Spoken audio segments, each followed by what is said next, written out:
We also have a movie named after us. You know, and whenever you go anywhere, doesn't that happen? I'm stuck in Vail. I'm stuck on a ski slope with a guy. And the guy says, you know, where are you from? I say Fargo. Oh, I see. It's just like the movie. Yeah, we all have wood chippers in the backyard. Yeah, you know, but you always get that, right? We also have the claim to fame that we had do you know this one, the aircraft carrier, a model in the library. Okay, so of the USS Fargo. So we have a lot of distinctions. But the question really is Fargo. You know, is this the best good life? Do we have some good things going for us? Absolutely. I think the good life can be found here. Now the question is, what do these ancient thinkers suggest? What do they say the good life is? And do any of those statistics that we just went through help us to understand whether we have a good life? Now, again, we always have to be worried about these guys. But C.S. Lewis is another author that I teach. I have a class on Lewis. You know, he wrote the Chronicles of Narnia and Screwtape Letters and some of these books. Lewis was also a medievalist, like I am. And actually, that's part of the reason I went into medieval studies, because J.R.R. Tolkien and Lewis were all medievalists. And I thought, well, maybe I haven't had a popular book yet. But I thought, you know, maybe if well, I am speaking here tonight, so there must be some success to this. C.S. Lewis argued, he said, one of the problems with our modern society is that we have a tendency to think that we are smarter or better than people of the past. And the reason we think that way, he says, is because we have better science, we generally have better medicine, we have better hygienic practices, and we have longer life expectancies. But Lewis makes the observation, but we still all die. So the question he asks is our society better than ancient Rome, or the Ming Dynasty in China, or the Mayan or Mesoamerican cultures, or medieval Europe? Lewis thinks that one thing that we have forgotten by ignoring the past and by ignoring great literature and great thinkers is that the past authors have sometimes given us a clue to what the good life is, and if we just paid attention, our lives might be a little bit better. I happen to agree with Lewis, and so I think I'd like to discuss here today, just very briefly, 8 elements of what I think the good life are about. These are things that I've pulled out of texts from working with students and talking with them about it. There's probably a 9th one, but if you want to ask me about it later, I'll add that one. Now, these are the 8 areas. Now, I timed my talk, and when I was done with the first 2, it was about an hour. So I'm not going to go through all of these, so it won't be a 4-hour talk, especially on a night like this. My wife's in the back going, hurry up, rush it, let's go. So, but I think there are 8 areas that we need to attend to if we want to find the good life. The first one is rather simple, and I'm just going to talk about the first 2, and you can see why probably I'm going to end with community, because it seems to me that's an appropriate topic to talk about here. But the first one is the notion of joy or lasting happiness. That is essential to the good life. Without that, all the other things don't matter, right? If we have joy and lasting happiness, that's the key. Secondly, how do we get to that? Well, one of the ways the ancient authors say that we get to that is by having a good community, and in particular, what they call the love of the other. And the things I'm not going to talk about, which would be wonderful to talk about, which I talk about with my students maybe some other day, but the lover and the beloved, one of the things that the good life seems to be about is, some of you are here with your significant other, and you have, or somebody sitting at home that's waiting for you. There's something really special about being in love with a particular individual. And that is significant. And that also brings the good life. The love of learning. The monastic, this is a line from a monk in the 6th century. He says the love of learning is something that brings him, for him, close to God. Education. Education means different things in different cultures. But that's also a part of the good life.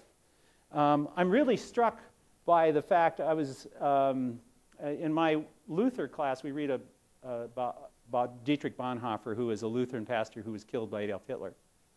And we were talking about Auschwitz, and the students were doing some research on Auschwitz, and one of the students came to class one day and said, I was really astonished by the fact that they had schools at Auschwitz. They were teaching the kids. And I said, why is that surprising to you? And they said, because they were all going to die. They knew they were going to die, but still they were teaching their children what was good. Even at that moment, you cannot get away from education as being a part of the good life. The love of freedom. This is what I want to talk about. If I talked about this, it would be about the idea of imagination. This is about the arts, literature, music, art that you put on your walls or sculpture. That those things bring beauty into our lives, and that's also a part of the good life. The love of nature. And then the last two, you probably wondered why I threw those on the list.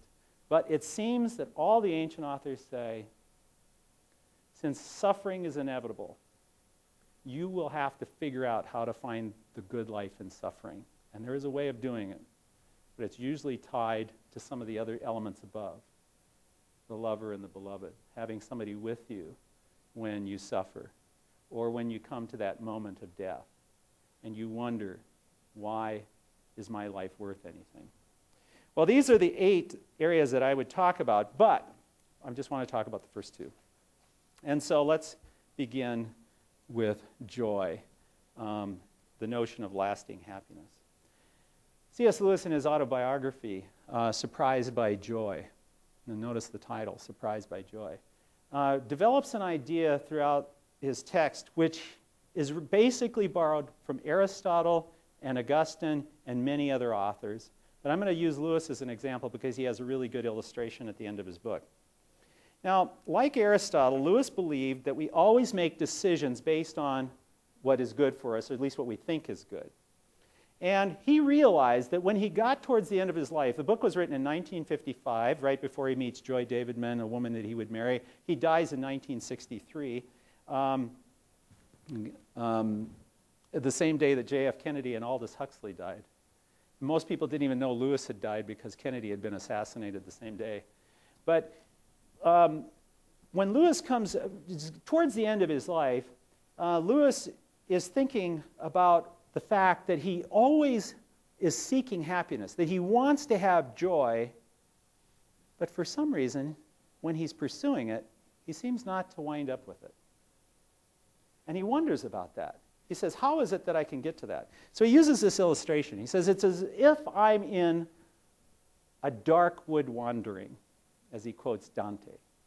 He says, it's as if I'm walking in a dark wood.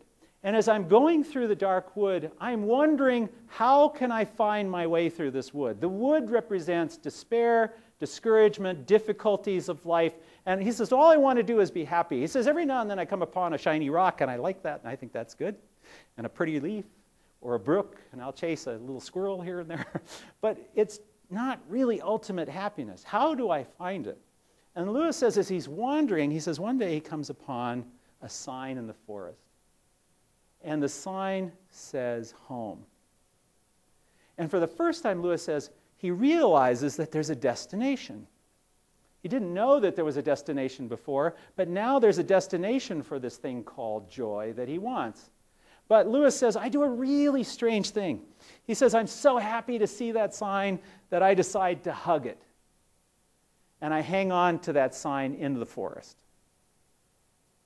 And then he says, now wait a minute. Something's wrong. I'm not supposed to stay here and hug the sign. The sign is telling me I'm supposed to go home. That's where my true joy is.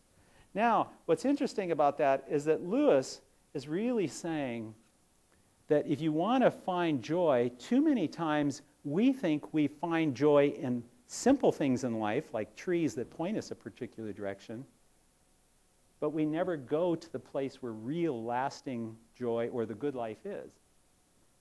So, how does that work? Well, back to Aristotle. Now notice the difference in time, about 2,000 years earlier. Aristotle says basically the same thing as Lewis, but he says it in slightly a more philosophical way. He says, everything has a purpose. Plants have a purpose to grow. Animals have a purpose to follow their senses so that they can find shelter, food, water, whatever they need. What is the purpose of humanity? His actual example is, the purpose of humanity is for a flute player to make good music and entertain. It is for a doctor to heal the sick.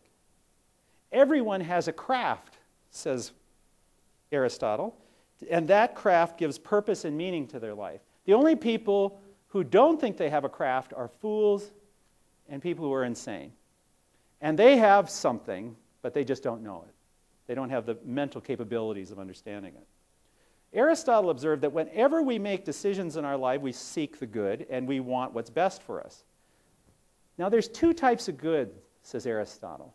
There is the momentary good of eating chocolate bunnies, the thing that tastes good for the moment, but I can't really live on this. It doesn't last. A couple hours later, I'm going to need something more substantive, probably more healthy to eat in order to get through the day. And then Aristotle says, but there are also lasting goods. And those are the things that are tied up with the good life.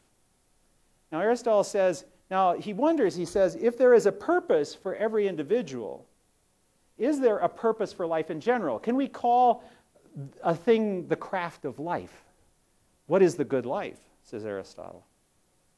Well, he says the purpose of a plant is to grow, the purpose of an animal is to follow its senses, the purpose of a human is to reason and to determine what is the good life. Now, how does that happen? Well, Plato wonders, and he says, if everybody who follows their craft at what they're good at, if they're just doing that, is that the good life? And Aristotle says, no, don't you know people who are really good at something but are just awful people? I'll just throw out a hypothetical situation. I could be the best golfer in the world and not be a particularly good person.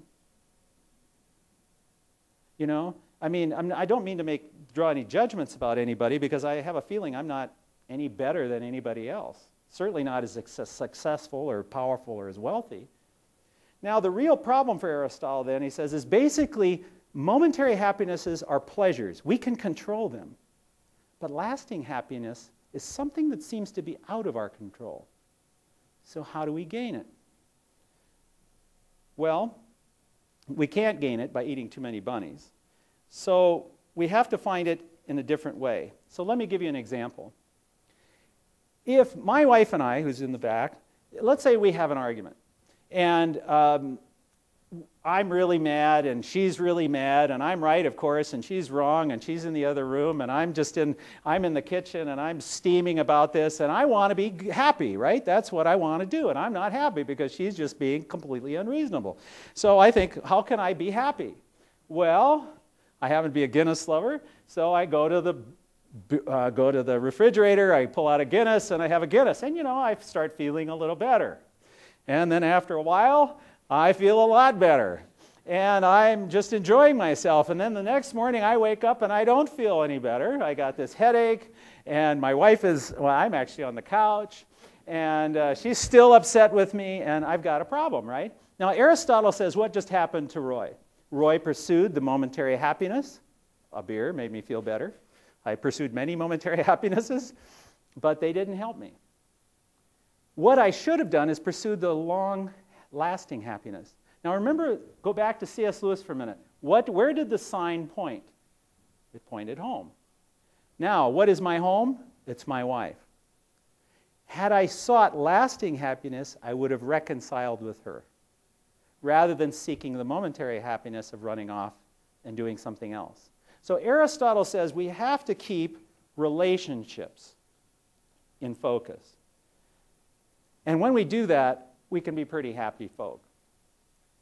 Now, at this point, we must go back for a moment to think about the basic element of joy or lasting happiness.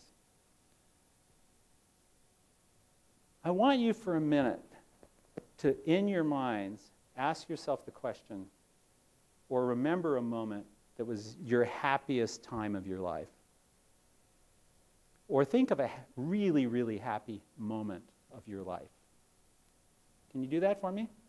If you can't do it, it probably says something about you, but I won't tell you what I think that says. So I think you can all find it. Kind of like Peter Pan saying to Wendy, think your happy thought and you can fly. Think about that happy moment for a minute. What's characteristic about it? I'm going to share you one of mine. No, it's not the Guinness. This is my family, and we were in Ireland, and we thought we all should have a Guinness together one day after we'd had this wonderful hike.